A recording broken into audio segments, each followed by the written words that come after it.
Hey everyone, it's Caitlin. In today's video, I'm going to show you 3 different vegan lunch ideas that are perfect for meal prep or on the go. Before we get into the video, if you're new here, feel free to give this video a thumbs up if you think you're gonna like it, or if you like it already, and subscribe to my channel so you can see more awesome vegan recipe content. So today's video is sponsored by Bento. I've worked with them in the past, but if you're unfamiliar, they make these cute, adorable lunch boxes or bento boxes in a variety of sizes, colors, styles, so there really is something for everyone here. This is their Bento original. I'm using the ginkgo pattern today. And we also have the Bento square bento box, which is a little bit larger. This has some pretty Japanese cherry blossoms on it. And then last but not least, we'll be using the MB Element, which can keep your food hot or cold for up to 10 hours, which I think is pretty freaking cool. If you want to learn more about Bento and look into their products more, they do have international shipping. Their website will be linked below, but for now, let's get on to the lunchbox ideas. First up, we are going to make some Quinoa Tabbouleh for our Mediterranean-inspired bento box. The full recipe will be linked below if you want to check it out, but first we're going to start by cooking 1 cup of quinoa.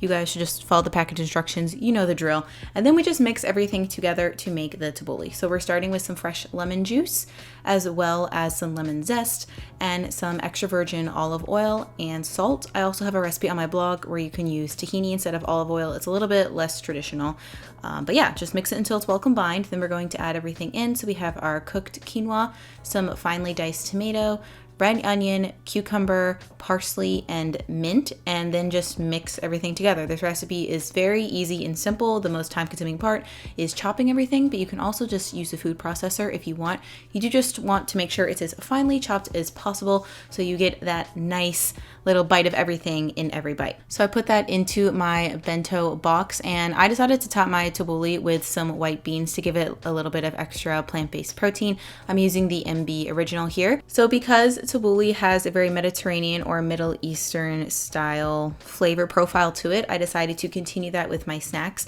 So I used the cup that already comes with the MB original to fill with hummus. Then I'm also pairing it with some sliced cucumber. And then I'm using an MB extra cube to have some pita chips as well. This comes with a lid that you can also use, but it's optional. It would also just stay completely in the bento box as well. So then you're just going to seal everything up. I love the MB original because it is the perfect smaller sized portion, and the lids have a great vacuum seal with those levers that you can see there.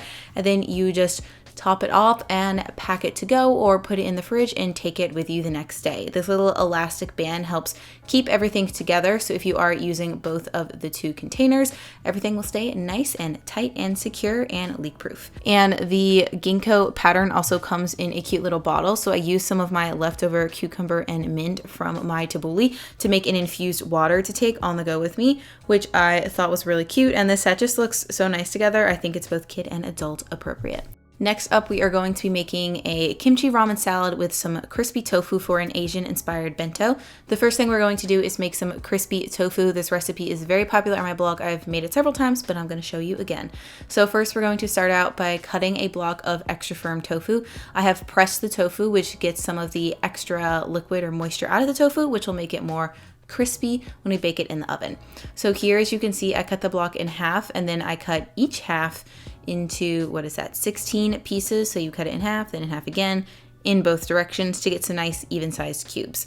So then in a large bowl, you're going to add your cubed tofu to it. And then we're going to pour some low sodium tamari over the top, about a tablespoon, and then use a rubber spatula to gently toss the tofu until all of the liquid is absorbed. It doesn't have to be totally even here, but you just want to make sure that it absorbs some of that flavor and the salt. Then we're going to top everything with 2 tablespoons of nutritional yeast, and again, give it a good stir. A lot of the nutritional yeast will sort of dissolve with the liquid, but the tofu should look roughly like this, so it's nice and coated in the nutritional yeast. So you're going to place your tofu on a lined baking tray, then place it in the oven at 425F for 30 minutes, then flip it, bake it for another 20 minutes or until it's crispy, and then take it out of the oven, and this is what it should look like. The outsides will be nice and browned and crispy, and this is so delicious. I use it all the time. So now we're going to move on to the kimchi ramen salad, and the first thing you're going to do is cook some ramen noodles. I'm using gluten-free ramen noodles. I'm just following the package instructions, but you could also use regular ramen as well. So once those are cooked, you're going to slice all your veggies, and it's time to just combine everything together, kind of like the tabbouleh. So we have some tamari, some minced garlic, and some sesame oil. We're going to make our dressing in the base of the bowl first by sort of just gently mixing everything together. Then we're going to add in some chopped napa cabbage, some thinly sliced carrots, some green onions, and a lot of chopped kimchi, plus our cooked ramen noodles and some toasted sesame seeds. Then you're just going to mix everything together. I love the salad because it has a lot of crunchy and fresh elements, but the noodles also add a nice hearty bite, and the toasted sesame seeds and kimchi really up the flavor profile and take everything to the next level as well. So I put it in my MB square, and then I'm serving my crispy tofu on the side just so it stays crispy and doesn't get soggy in some of the moisture from that kimchi salad. And then I'm also adding in a mandarin orange for some fruity goodness, and I'm keeping my toasted sesame seeds that are supposed to garnish the salad on the side in a little extra cup so they stay nice and fresh. So then after that, again, you're just going to seal everything up. And the MB square also has nice plugs that create a nice vacuum seal.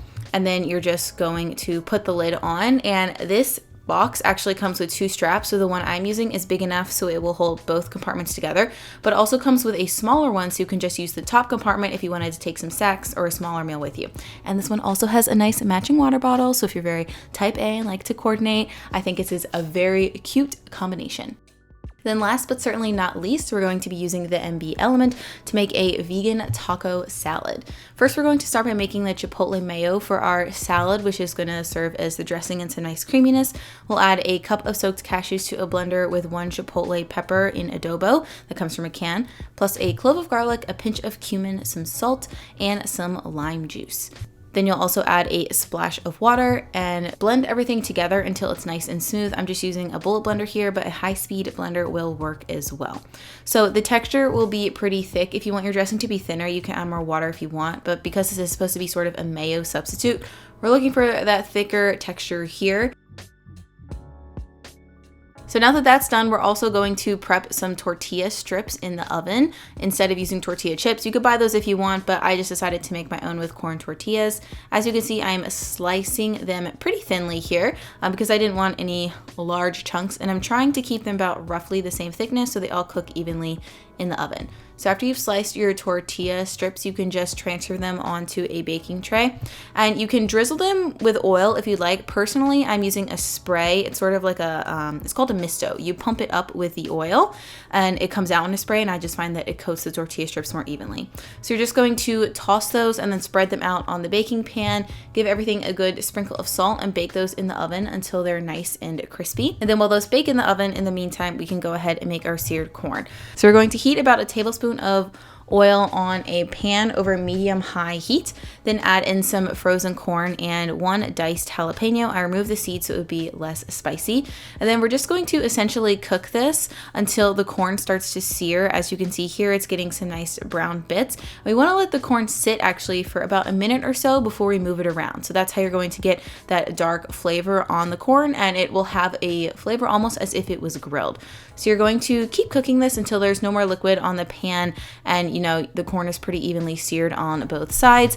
Then you can give it a good sprinkle of salt, mix that in, and take it off of the heat. And at around this time, your tortilla strips should be done cooking. This is what they look like. They might feel a little bit soft when they first come out of the oven if you bite into one, but as they cool and come to room temperature, they will get crispy. You could bake these a little bit more if you would like. I did about 10 minutes, but you just want to make sure you don't burn them. So now we're going to move on to our taco salad, which again, we've made all of our components. So now we're just going to assemble everything. So for this recipe, we're going to be using the MB element to hold our taco salad, which can keep food hot or cold for up to 10 hours. So to assemble our salad, we're going to start with a base of finely chopped romaine lettuce, then add in some cooked black beans, plus a few spoonfuls of that seared corn we just made. And then I'm also going to add some diced tomato. You can really add whatever you want here, but this is what I personally enjoy in my taco salad. I'm also adding some thinly sliced red onion for a little bit of crunch and kick. and some sliced cilantro because I love cilantro. Then last but not least, I'm giving it a drizzle of some salsa. I actually am using chipotle salsa, but you could use regular salsa. Then we'll top everything off with a nice drizzle of that chipotle mayo plus a lime wedge, and that completes the taco salad that will be going into this bento. Everything will stay nice and fresh and crispy if you put it in the fridge and then take it on the go, like I said earlier, for up to 10 hours.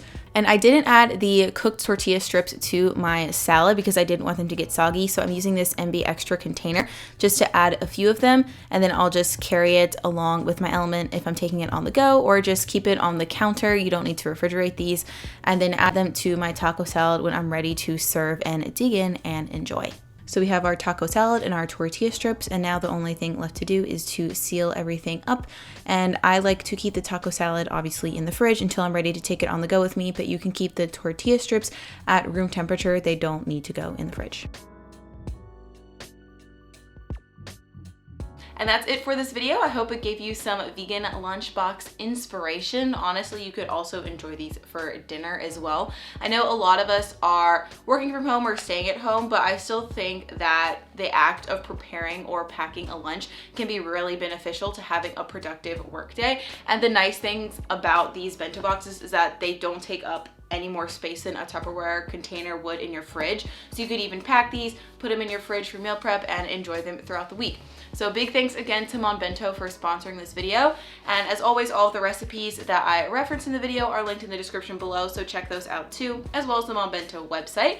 And I think that's it. So I hope you guys are having an awesome day and continue to have one, and I look forward to virtually seeing you in the next video. Bye!